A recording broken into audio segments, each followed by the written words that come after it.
But let's shuffle on now to the box office Oh, of Guardians you can't get Guardians of the Twitter to Galaxy. load. That's fine. Okay. We'll shuffle on now to the Right. box office of Guardians of the Galaxy, because the stream title itself is, of course, the MCU decline. And, we've hit Guardians of the Galaxy Volume 3 is now past 300 million at the worldwide box office. And looking at that, you probably look at that and go, wow, that's really good. And oftentimes people do, and they see the A cinema score and things like this. And you're like, wow, this is doing really, really well. But it's actually not, and this is coming from, I liked the film. I gave it a good review. It's a pretty decent film. You like the film. But to be truly objective about it is to look at the numbers which have been revealed, because they have revealed the budget and they've revealed a marketing budget as well.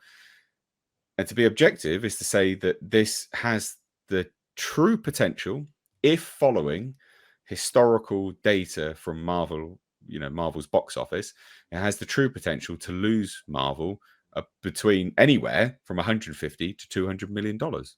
Yes. To basically be a huge fucking bomb. Yep. Massive. And that's being objective, because that's just looking at the historical data. So, I mean, again, these numbers are just insane. It has had a $250 million budget, which is what they've stated anyway. It could be higher. But then you're looking at, it was $100 million to promote. $100 million to promote. $100 million marketing, which I think is actually on the smaller side. I think it's probably going to be a little bit more than that. So, I mean, you are literally, the article here says, 600 to 800 million to break even. I mean, that is about right. I mean, you're looking at probably about 700 million to break even, but they've ballparked it between the two figures. It's going to really struggle because of the 60% drop off. But what do you think, Culture, as we get Tom in here? What do you think of that? I think a $250 million film and the multiplier of 2.8 puts it squarely in 700 to 750 million territory to break even. And they had a companion campaign that somebody else paid for of about 90 million, not to mention their own campaign and promotion for the film, which they had to promote multiple times in multiple different places. Is it going to lose money? If it gets the traditional fall off, absolutely. I can't imagine. It's already trending the wrong direction. So yes, I don't know. Yes. I mean, my buddy Tom here probably has keen insight in this, but I think it's got to be somewhere between 750 and 800 million before it makes a dime. Probably. It's 250 for the budget, so 3 times that at least. Yeah. Looking awfully disgruntled there, good sir.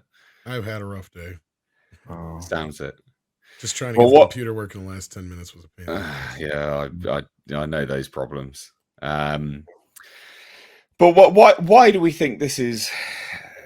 Well, one, I'm amazed that they've spent as much money on this film as they did, because none of the Guardians films have broken 400 million domestic. They don't do traditionally well. I'm really surprised that they've spent that much money on this film. I mean, that seems very, very like a bad business move, right? Sure. Well, you got to remember when they greenlit this movie, the Marvel movies were all making $1 billion each. That's the thing. Oh, that's true. Yeah, that is true. So, I mean, I'm sure they were anticipating that. What they didn't anticipate was Shang-Chi, The Eternals, Doctor Strange 2, Thor: Love and Thunder, Wakanda Forever, Ant-Man. They didn't anticipate those films. Pretty much all underperforming and or straight out pretty much flopping in some cases. Yeah, well, so that's an interesting point and is worthwhile noting, right? So when we talk about the MCU decline, you brought up Ant-Man. This opened to less than Ant-Man and the Wasp domestically. If it has its traditional Marvel 60% drop off, it's fucking done. It's dead. It's dead in the water. The only thing it's got going for it is that they decided to open this up in the first weekend of May, which traditionally the summer season never used to start until Memorial Day weekend, which is the last weekend of the month. But for the last few years, actually closer to decade, they've been pushing it and pushing it and pushing it sooner and sooner and sooner. And because I mean, on my way to the movie, I ran into no less than 2 people who, after we got into the conversation about what I was up to, they're like, "Oh yeah, I really want to see that, but I got a graduation to go to this weekend." 2 people had that excuse. So it's one of those things, and I've ran into a few people who said they plan on seeing it, they just haven't yet. A couple people even said they weren't even aware it was out. So I'm wondering how much. That's interesting. I'm wondering how much advertising Disney's really put behind it. Well, that is true. Actually, I mean, I've not seen any. Has anyone seen any YouTube adverts for this? I don't. I have seen YouTube adverts, but I mean, if people even in our chat are like, "I didn't even know it was out," that tells me that they're not getting the reach they should with the advertising, especially for a movie like this, which is arguably the biggest movie of the summer. Well, it should be. Right. It should be, shouldn't it? Right. This is the thing about this movie for what it is, for it being a Marvel movie, for it being the end of the Guardians. It should, arguably, it should be one of the biggest of the summer. But they've also released it at a really stupid time as well, because even going into what you said, but further from that, is you've got Fast X releasing in like a week. Yeah. The only thing that Fast X has going for it is that is another film that traditionally has played better outside of the U.S. The films have been consistent for the most part, but they're still very heavy loaded with their box office from outside.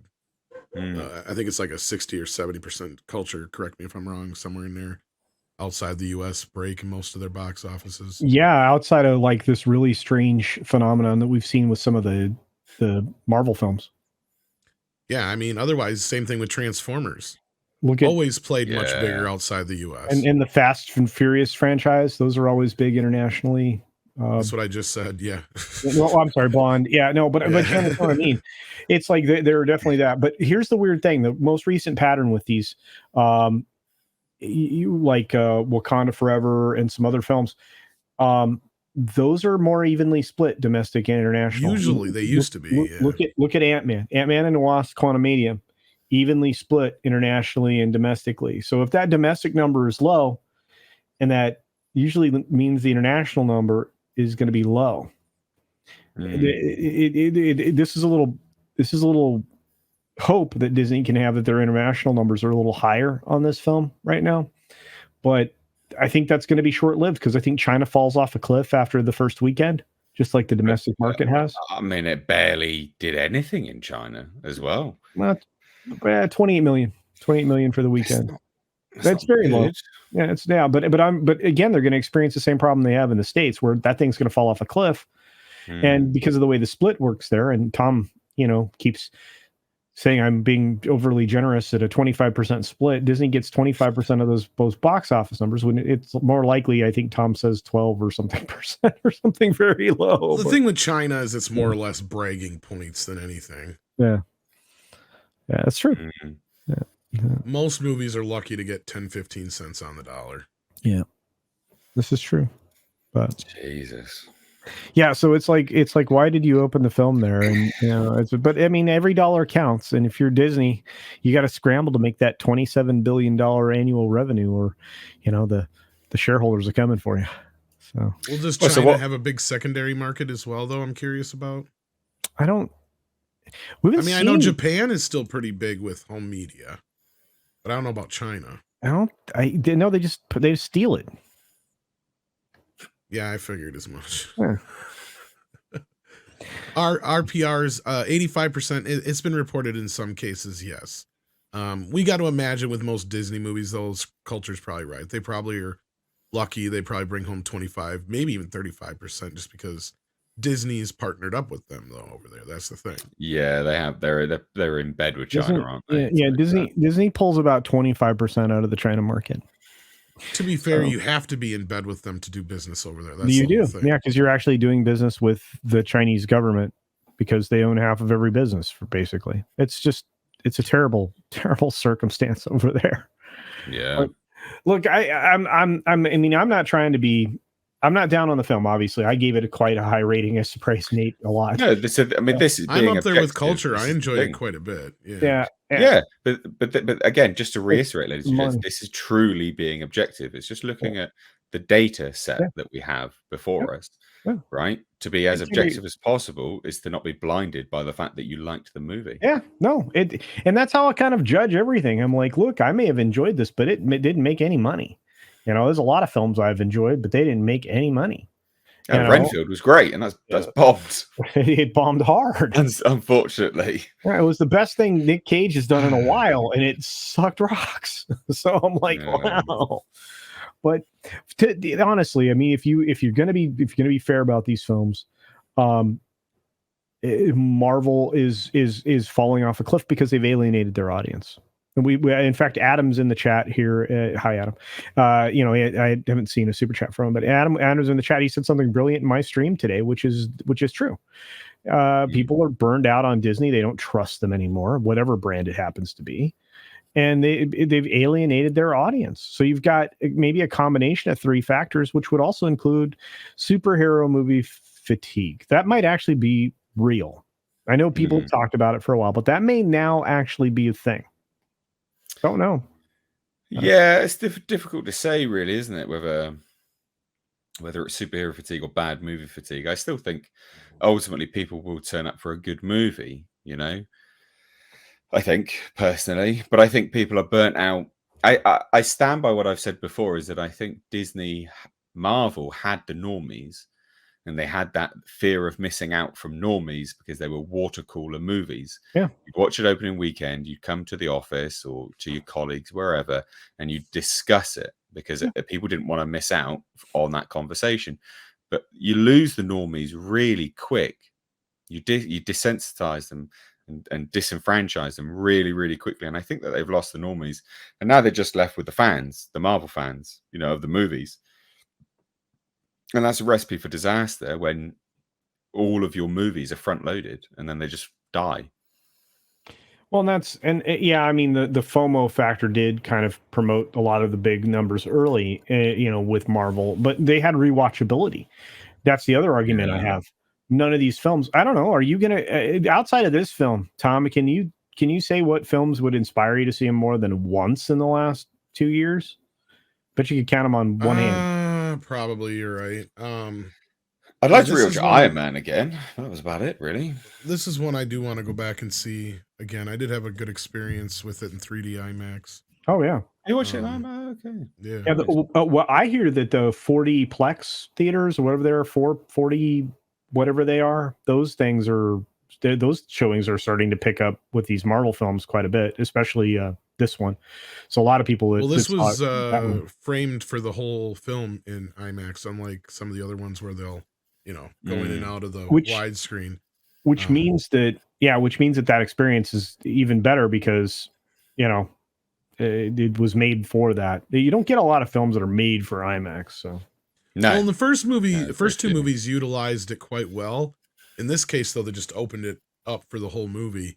And even though the movie is dark, I wouldn't say it's as dingy and dark in the visuals as some of the last few Marvel movies have been. No, you're right. I mean, comparing it directly to Ant-Man and the Wasp: Quantumania, which looked like fudge from what people were saying. Yeah, aesthetically speaking, it's a dark, dingy-looking film. Well, and it's hilarious, really. And with muddied effects and clear delineation between the volume and the foreground. It was so bad. By volume, you mean the technology, not the actual music. No, yeah. The technology where they filmed it. It was because that's just a living green screen. They might have used some volume in Guardians, but if they did, I didn't exactly notice. They did, but it was all blended. It was all blended. I mean, like Culture was saying, there were some dodgy effects here and there, but compared to a lot of the other stuff we've gotten out of there, it was all pretty good in my opinion. But I know you guys already discussed that, so the future's not looking too bright for the Marvel Universe right now. Well, and this and I've been saying this now. I don't know for how long, Tom. 8 or 9 months? I've been saying this is the last swing at $1 billion they got. Yeah. Because I'm going to tell you right now, the Marvels. Oh, Jesus, that's going to bomb hard, really, really hard.